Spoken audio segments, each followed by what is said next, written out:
So as I'm looking around, I saw, hey, Belly is on two. I've never seen Belly, but I remember a lot of people talking about it. Think, oh man, you gotta watch that. That's great. It's like, God damn, that movie's hard. That movie roll hard, dog. It's Oh shit, Joe's a racist. people would say. And well, I'd never seen it. I didn't know they had a sequel, but a sequel is also streaming on Tubi. So I told Tom, hey, you know what? Let's do these Belly movies. And Tom got real fucking excited. Yes, oh yeah, that movie roll hard, dog. I hadn't seen that since I was, in junior high. Um, yeah, I had to apologize to myself after watching this. This movie was directed by Hype Williams, who was a music video director, primarily in the hip hop genre. And he brought in a lot of the people that he'd worked with previously on this, like DMX is one of the stars, Nas, Nas. Nas, Nas, um, T Bone, uh, Baz. uh, and it is about two Well, thieves. before you get into that, Joe, I'm going to tell everybody that I have seen Belly before. Okay, Not only that, but this was a VHS I had when I was a child. I guess this came out when I was 12, and for some reason I watched it a lot. I haven't watched this in high school, might have been the last time I watched it, so it's been at least 20 years, more than 20 years. That line up right? Maybe. That seems about right. So yeah, I was just like, "Oh shit. We're going to go back and watch Belly. All right, I can't wait. I bet it fucking sucks." nostalgia. You see, Mm. nostalgia. Um, so yeah, it's about two guys, buddies, but they're thieves. They go around and they rob people, but that's really not enough. They're not making the big money. They're not getting the Look, you got to set it up a little more than that, Joe. Two buddies. You got Nas, who his character's name is Sincere. sincere. And then you have DMX, a man named Buns. And at the ripe age of 5, he sold his soul to the devil. And we see this by images of this little kid drawing a pentagram on a wood floor with Santeria candles set up fucking all over. And that insinuates how Buns became a Darkman X. So now we have Sincere, who looks up to Buns. I want to call him Mr. Buns, but that's not his name. It's just Buns, Joe. Buns is his name in the movie. Mm-hmm. And old Sincere looks up to him because, oh man, he's got this great house with a projector. Fuck, and this was like the late 90s. This is probably why I fell in love with having a projector in my house and still do to this fucking day because it's awesome. He's just like, man, fuck. This guy's got a projector. He's got this black broad with big tits, probably has like 8, 9, 12 wigs up there. Man, his house is dope. And that fucking projector, man. I want to be just like Mr. Buns. Fuck. So from there, we see them doing gangsta shit But like why? Rob. I mean, they're doing the same jobs. They're robbing the same clubs. Doesn't he get the same cut? You know. Yeah, it seems like Sincere's just a little better with his money. He's not spending it on all this extravagant shit. And his baby mama, T-Boz, she says, hey, N person, we ain't broke. What is you doing this shit for? I love it. It's in my blood, I guess, he says. So, old Buns, he says, hey, Facebook edit, listen. Wait, no, hold on. So, old Buns, he's showering naked and it seems like he's singing the McDonald's song. He's like, "Ba-da, dun, dun, dun." It's a weird fucking not even real song he's singing, but Kirk McLoder comes on talking about like this super heroine, and old Buns is like, dog, I got to get some super hair on. Because this was at a time when everybody turned to MTV for their news, for their headlines. Because if you wanted the breaking news, old Kurt Loder would come on. Yep. Yeah, bullshit. When I saw that, I was like, God damn. So old Buns says, hey, Sincere, we got to get into the dope game now. And Joe, they do. So then But they start selling drugs. they get into a fight with their buddy Black. Remember, they're hanging out in a basement. And Oh, they start fighting with their buddy Black, and the Black, he just takes all his clothes off. no. That's no. Yeah. Y'all radio edits really want to get this party started. Starts peeling off the laundry and shit, throwing it over his head. I was like, what's going on here? No, at the beginning, they say, yeah, that's Buns. Yeah, that's a man, but he makes us call him Buns. I'm Sincere. That's fucking Black or whatever Joe says his name. I don't really think his name is Black and Joe's just a fucking racist. Oh, it is. But he said, yeah, he's a goofy radio edit. We just keep him around to crack jokes on and shit. So then old Black's in the basement getting mad because he doesn't feel he's getting the right cut and getting disrespected and shit. They're making So, fun of him because he still drinks 40s. yes, because they think, oh, you still in the 80s end person? Hey, man, why you saying this to me? So they all just beat the fucking shit out of him and say, get naked. You're going to sit on this old lady's couch naked with your asshole touching the cushions. And now you just sit there and we're going to do that sometimes to see if we can see your penis. So back to the main plot, such as it is. As Tom says, Kurt Loder talked about the super heroine that's hitting the street. So old Buns goes to talk. Why did they call him that? I know Tommy Bundy, sure, but don't call the motherfucker. Yeah, call me Buns. He goes to talk to the biggest player in the game, and that's old Ox. This is a Jamaican fellow. I don't think his name is fucking Ox. I think it's Lennox. They call him Ox. Do they? Is he a Spider-Man villain? Because he's Lennox. Yeah. You see. Last name Lewis. And old Lennox, he likes to watch soccer and talk Jamaican.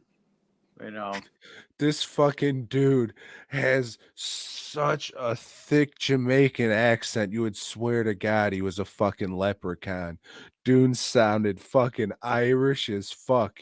He went past the Jamaican just to like, what? Did he just say shillelagh? What the fuck is going on here? It was the craziest thing I've ever seen. And the whole time his goofy ass teeth looked like they were trying to run out of his fucking mouth. I get this out of the DC again. It's like, it's yeah. Titles or something. What's this guy talking about? Yeah, so now he starts slinging, and then I don't know, I get kind of lost. So they get the heroin, and this dude named Knowledge, he says, hey, there's this town in Nebraska, and by golly, they fucking need heroin. They love it out there.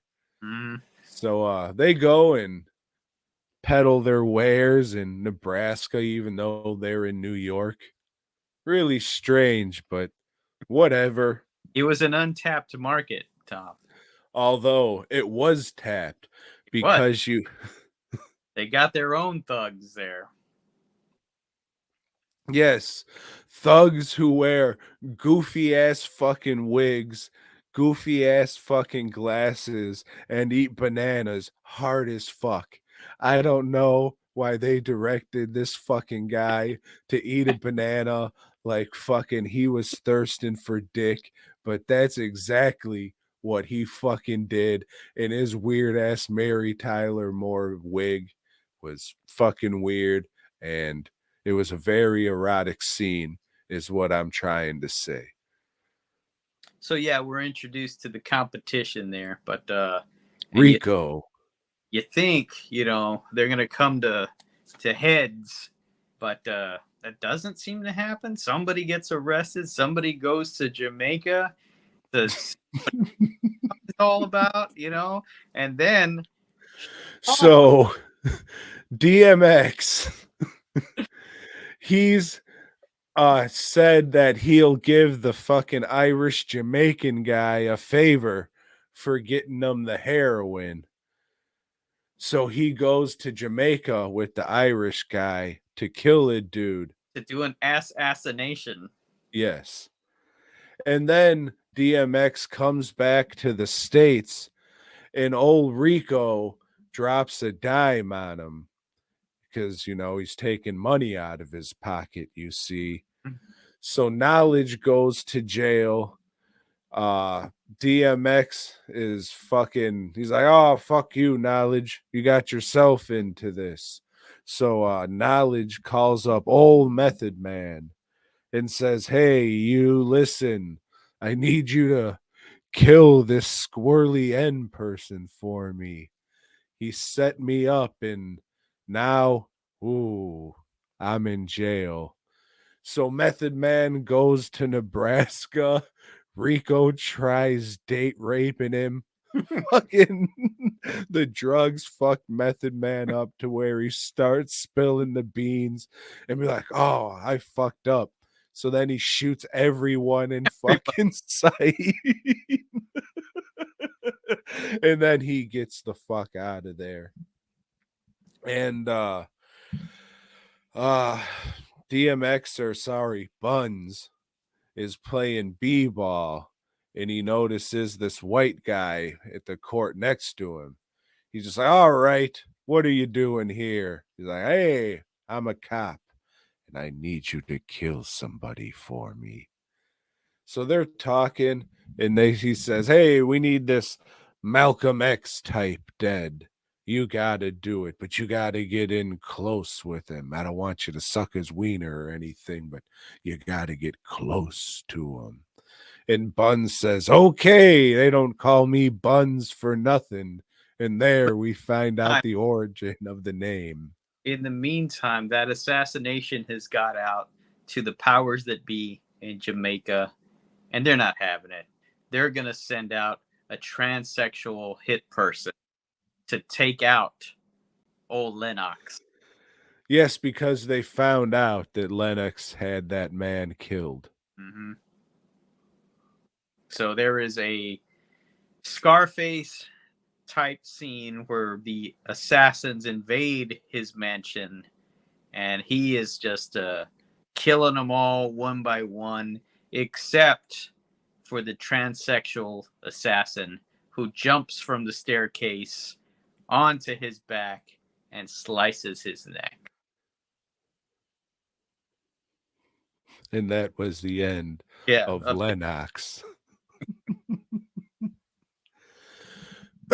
So you know, Buns is getting the word of God and shit because he's getting close to this minister. Is he buying into it? Isn't he? We don't know. but we go across town and Sincere's like, this shit's getting crazy. We got to get the fuck out of here, T-Boz. The scrubs are fucking rising up, and I know that you don't want none because a scrub can't get no love from you. So we got to go out and we're going to go to Africa. Well, remember, there's somebody there in her house when she gets home, too.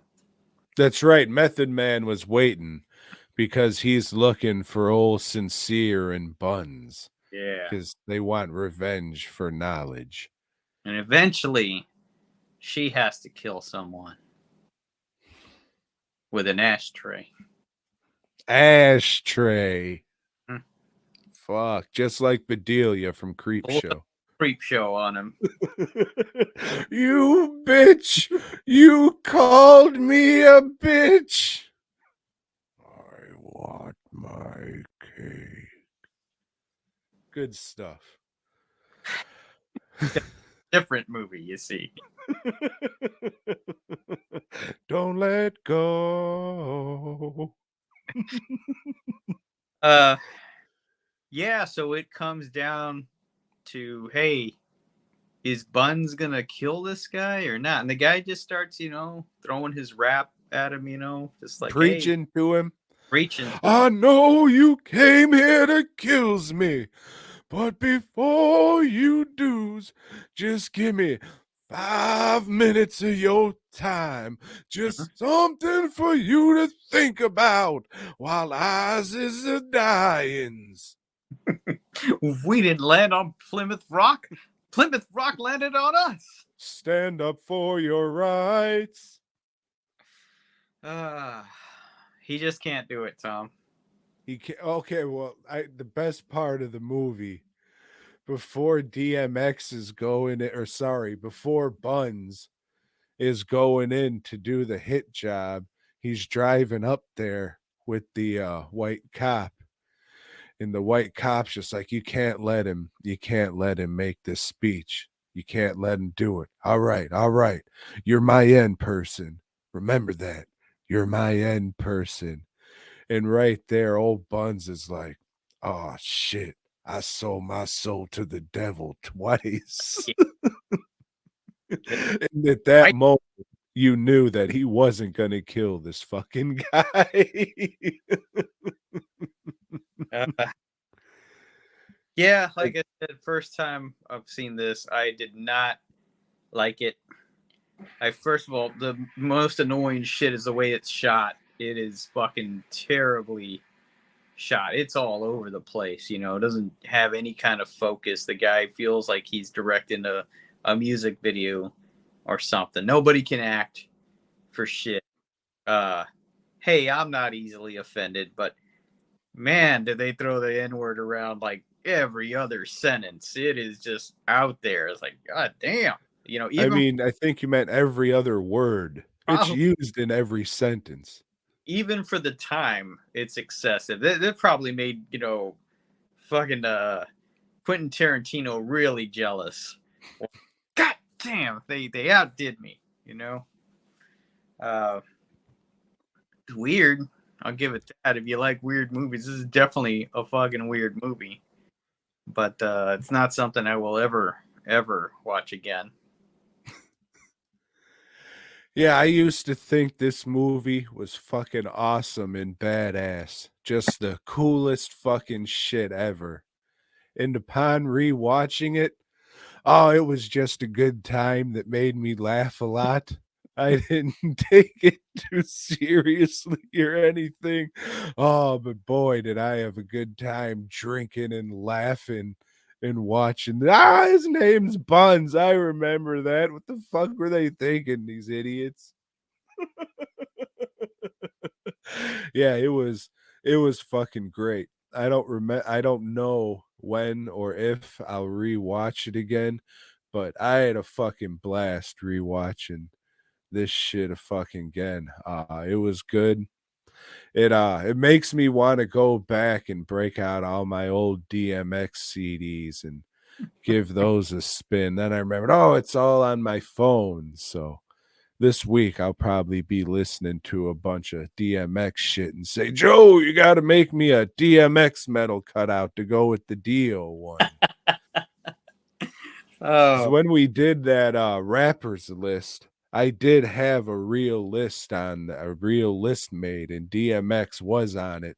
And I was like, all right, Joe's going for the jokes. Then I'll just throw this list away and we'll wing it with funny rappers. But DMX was definitely on that shit. I used to fucking love this movie. And it's kind of nonsensical. The storytelling isn't too great, but when it boils down to it, it's just, taking the path of light versus taking the path of dark and seeing what happens, what choices you make in life, and trying to claw your way out of the belly of the beast, you see. oh, and he did go back to Africa and lived You happily. don't see it or No, anything, but the voiceover because they didn't have money for stock footage of Africa. I guess I don't know. no, it's because that's a classic staple of a hood movie. It's the voiceover. Hmm. The guy, the lead character, narrating everything. It's not because it's a cheap way to do it. How dare you? But yeah, if Rudy Ray Moore and Fred Williamson didn't make so many fucking hood movies, this shit would definitely be in my top 5.